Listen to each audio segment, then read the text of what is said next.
السلام علیکم ورحمۃ اللہ تعالی وبرکاتہ۔ وعلیکم السلام۔ الحمد للہ العلی الاکبر،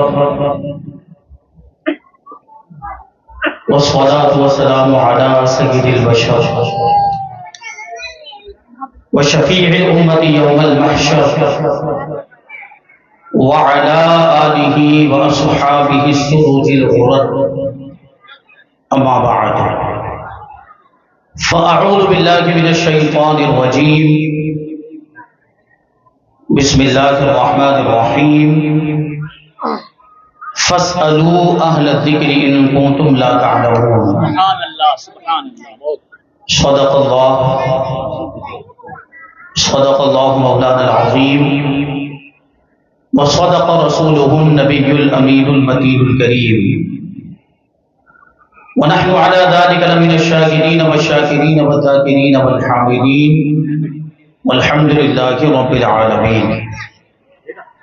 آئیے ہم اور آپ سب سے پہلے اپنے دستور کے مطابق حضور سرور کائنات فخر موجودات باعث تخلیق کائنات احمد مجتبی محمد مصطفیٰ صلی اللہ علیہ وسلم کی مقدس بارگاہ میں درود و سلام کا ہدیہ پیش کریں اور پڑھیں اللہم صلی علی سیدنا و مولانا محمد معدن الجود والکرم وآلہ الکرام وابنہ الکریم وبارک وسلم صلاۃ و سلاما علیک یا رسول اللہ صلی اللہ تعالی علیہ وسلم۔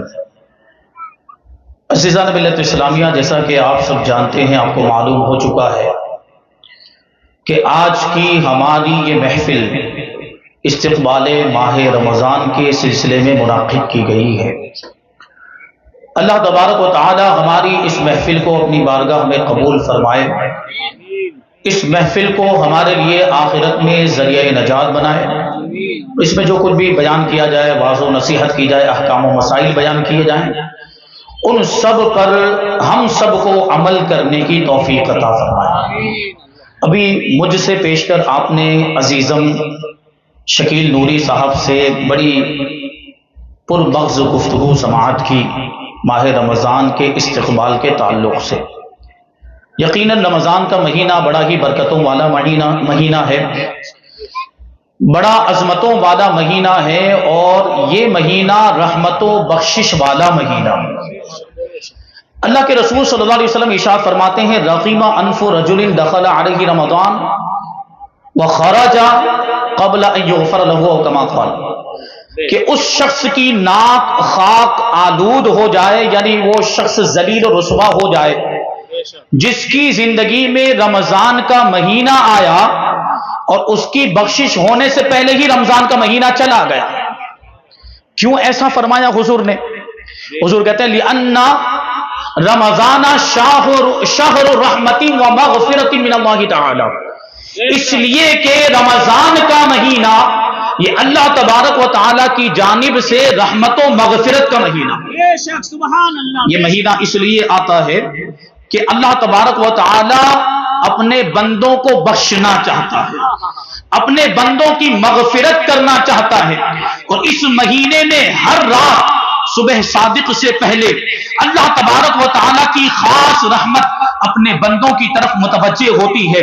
پروردگار کی طرف سے پکارنے والا پکار کر کہتا ہے کوئی مغفرت طلب کرنے والا کہ اس کی مغفرت کر دی جائے، ہے کوئی بیمار کہ اس کو شفا دے دی جائے، ہے کوئی عافیت طلب کرنے والا کہ اس کو عافیت دے دی جائے، ہے کوئی رزق طلب کرنے والا کہ اس کو رزق دے دیا جائے، ہے کوئی ایسا، یہ صدا دی جاتی رہتی ہے یہاں تک کہ صبح صادق طلوع ہو جاتا ہے۔ یہ اعلان یہ غروب آفتاب کے بعد ہی سے شروع ہو جاتا ہے، اللہ تبارک و تعالیٰ کی جانب سے غروب آفتاب کے بعد ہی سے یہ اعلان شروع ہو جاتا ہے، اور صبح صادق تک یہ اعلان ہوتا رہتا ہے۔ تو رمضان کا مہینہ یہ رحمت و مغفرت کا مہینہ ہے، اور اس مہینے کو نیکیوں کا موسم بہار کہا جاتا ہے۔ اس مہینے میں نیکیوں کی بہار آ جاتی کہ نہیں آ جاتی؟ ایک اور حدیث پاک حضرت ابو ہریرہ رضی اللہ تعالیٰ عنہ سے روایت ہے، اللہ کے رسول صلی اللہ علیہ وسلم فرماتے ہیں